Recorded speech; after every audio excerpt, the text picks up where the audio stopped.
3월 12일 오늘의 말씀은 요한복음 12장 12절에서 19절입니다.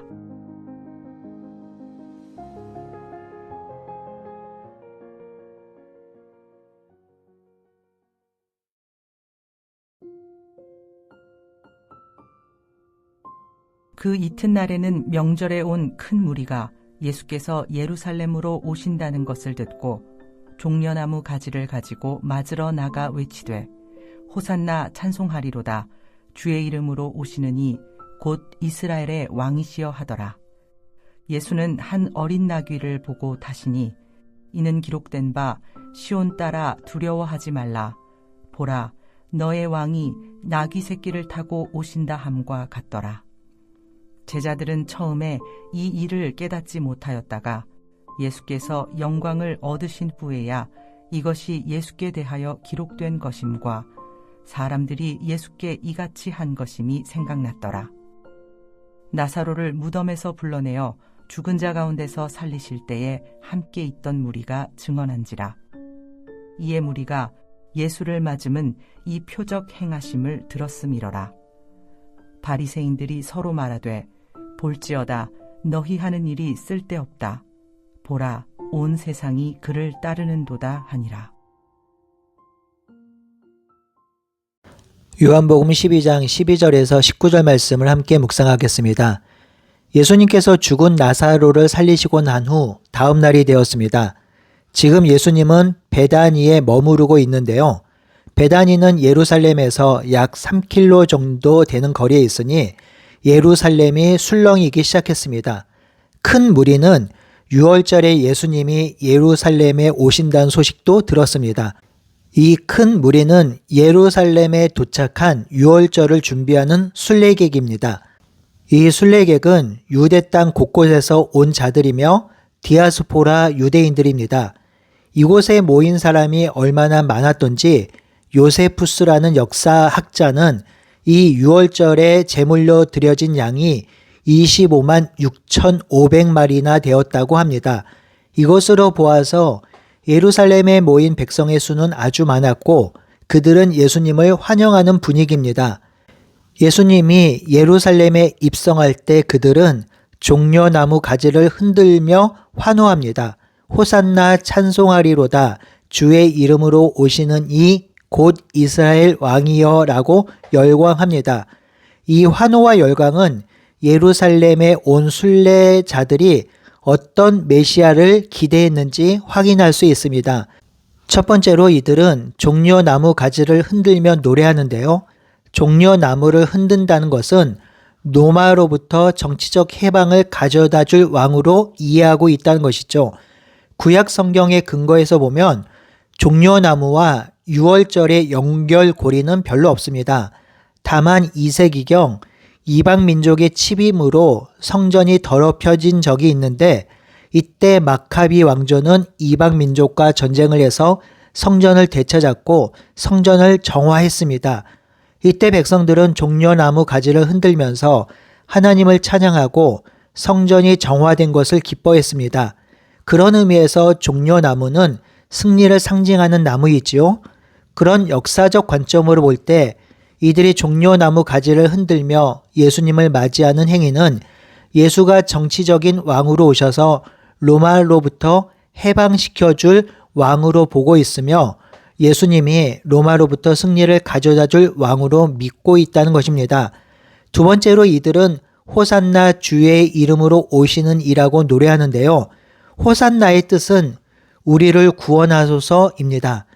그러니 이들이 외쳐 노래 부르는 내용은 주여 우리를 구원하소서, 우리를 구원하소서 하는 것입니다. 또한 주의 이름으로 오시는 이라는 의미는 구약 성경에 예언된 오실 메시아를 뜻합니다. 그러니 예수님을 환영하는 백성에게 있어서 예수님의 예루살렘 입성은 이스라엘을 구원하고 해방시켜줄 입성이 있지요. 세 번째, 이들은 예수님을 이스라엘의 왕이라고 노래합니다. 이는 예수님이 다윗의 자손으로 이스라엘을 로마로부터 해방시켜줄 메시아로 기대하고 노래하고 있는 것이죠. 6월절의 기원도 그러합니다. 6월절은 이스라엘 백성이 애굽으로부터 해방되고 애국 왕 바로로부터 승리를 거둔 것을 기념하는 날이지요.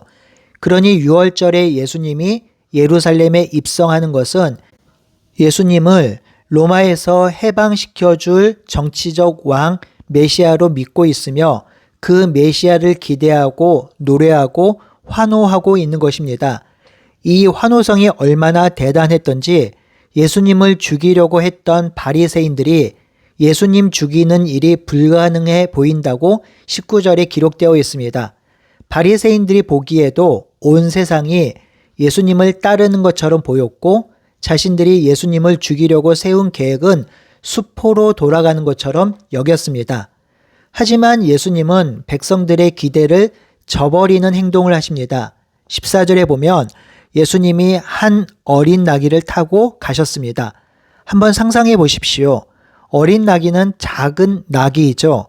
이 나귀는 사람을 한 번도 태워본 적이 없는 나귀 새끼입니다.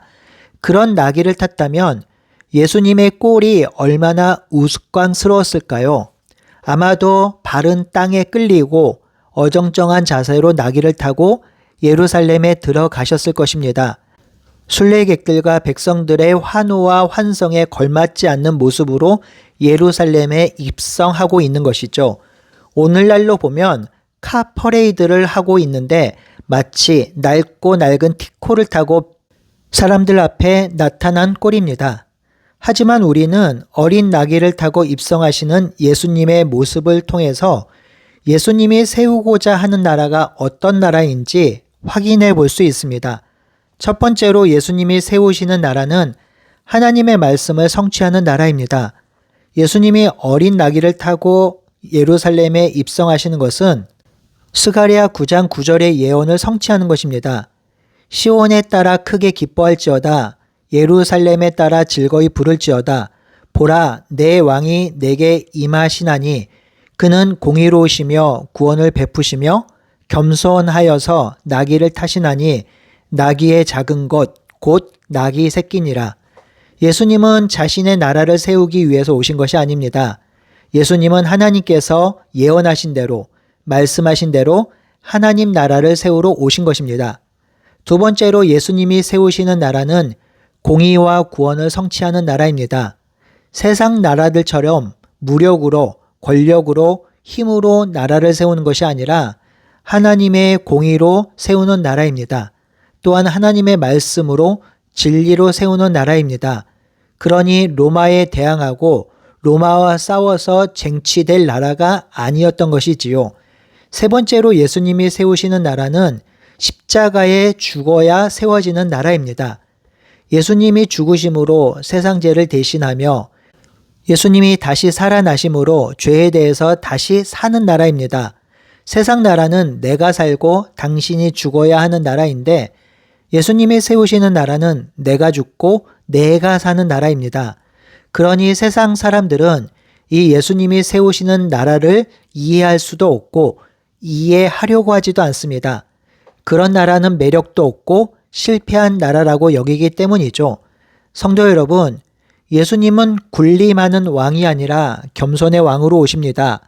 로마와 싸우고 전쟁을 통해서 나라를 회복하려고 하신 것이 아니라 섬기러 오셨습니다. 섬김으로 낮아짐으로 십자가에 죽기까지 복종하심으로 세워지는 나라가 예수님이 기대하고 소망하는 나라, 그 나라가 바로 예수님이 세우시는 하나님의 나라입니다. 예수님이 세우시는 하나님의 나라는 이런 나라인데 16절에 보니 제자들도 예수님이 나귀 새끼를 타고 예루살렘에 입성하는 이유를 알지 못했습니다. 제자들도 이때까지 예수님이 세우시는 나라가 어떤 나라인지 또 무엇을 가르쳐 주기 위해서 나귀 새끼를 타고 입성하는지 알지 못했습니다. 나중에 예수님께서 영광을 얻으신 후에야 예수님이 하신 말씀과 또 왜 그렇게 하셨는지를 깨닫습니다. 예수님께서 영광을 받으신 것은 부활 후 승천하실 때를 뜻합니다. 그러니 오순절 성령 강림 이후 예수님의 행위와 말씀을 제대로 이해할 수 있었던 것이지요. 사랑하는 성도 여러분, 이 말이 무엇을 뜻하는 것일까요? 예수님이 세우시는 나라, 예수님의 행적들은요, 인간의 이해와 지성으로 깨달을 수 없다는 것입니다. 예수님이 하신 말씀을 듣고 그것을 성령께서 깨우쳐 주실 때 이해할 수 있는 것이지요. 이는 하나님의 생각은 세상의 지혜로 이해될 수 없다는 말입니다. 오직 성령 하나님께서 우리의 지각을 열고 예수님의 신비한 계시의 말씀을 깨닫게 하실 때 비로소 이해하고 믿을 수 있습니다. 그렇다면 성령께서 하나님 나라를 어떻게 세우고 확장할 수 있다고 가르치십니까? 바로 겸손하게 예수님을 따라갈 때라고 말씀하십니다. 섬길 때입니다. 순종할 때입니다. 내려놓을 때 하나님 나라가 확장되어집니다. 이는 세상의 가치관과 삶의 방식과 전혀 다른 모습이죠. 세상은 이렇게 하면 망한다고 합니다. 이렇게 하면 무시당하고 이렇게 하면 아무것도 이룰 수 없다고 말합니다. 그래서 돈과 권세와 힘을 가져야 한다고 합니다. 때로는 권세와 무력과 폭력을 행해도 괜찮다고 합니다. 내가 원하는 것을 얻을 수만 있다면 얼마든지 다툼과 전쟁과 싸움을 벌여서 빼앗아도 괜찮다고 은연중에 가르치고 있습니다. 지금 국제사회가 우리에게 보여주고 있는 것이 바로 그런 모습입니다. 그래서 예수님의 십자가의 길, 그 길을 따라 사는 삶, 그 길을 통해서 하나님 나라가 이루어지는 것들을 교회도 부정하고 싶고 그렇게 따라가고 싶지 않아 하는 사람들도 많이 있습니다. 하지만 그 길은 예수님이 걸어가신 길이 아닙니다. 그 길은 예수님이 추구하신 방법이 아닙니다. 그러한 세상적인 방법으로는 예수님이 세우시는 하나님 나라를 세울 수 없습니다. 예수님이 걸어가신 길, 예수님이 소원하신 길, 예수님이 세우신 하나님의 나라는 하나님의 말씀을 성취하는 나라입니다. 공의로 구원을 성취하는 나라입니다. 왕이 겸손하여 나귀 새끼를 타고 입성하는 나라입니다. 바로 십자가를 지고 죽음으로 세워지는 나라입니다. 이 놀라운 비밀은 성령을 통해서만 이해할 수 있고 깨우칠 수 있고 행할 수 있음을 기억합시다. 그러니 우리는 날마다 성령 하나님과 연합하고 성령을 따름으로 예수님을 닮아서 더 섬기고 더 낮아지고 나보다 남을 더 낮게 여김으로 이 땅에 임한 하나님 나라를 살고 다시 오실 하나님 나라를 기대하며 살아야 하는 것입니다. 우리 모두 그러한 하나님 나라를 소망하며 그러한 하나님 나라를 이 땅 가운데 이루어가는 우리 모두가 되길 바라고 소원합니다. 함께 기도하겠습니다. 하나님의 아들이시며 하나님이신 예수님께서 예루살렘에 입성할 때 어린 나귀 새끼를 타고 입성하셨습니다. 그리고 그 길은 고난의 길이며 십자가의 길이며 죽음의 길입니다. 바로 그 길이 하나님 나라를 이루는 길이며 바로 그 길이 하나님 나라가 성취되는 길입니다.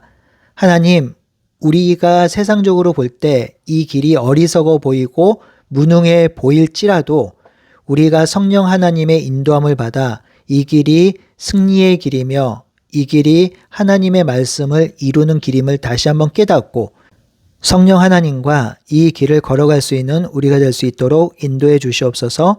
예수님의 이름으로 기도드리옵나이다. 아멘.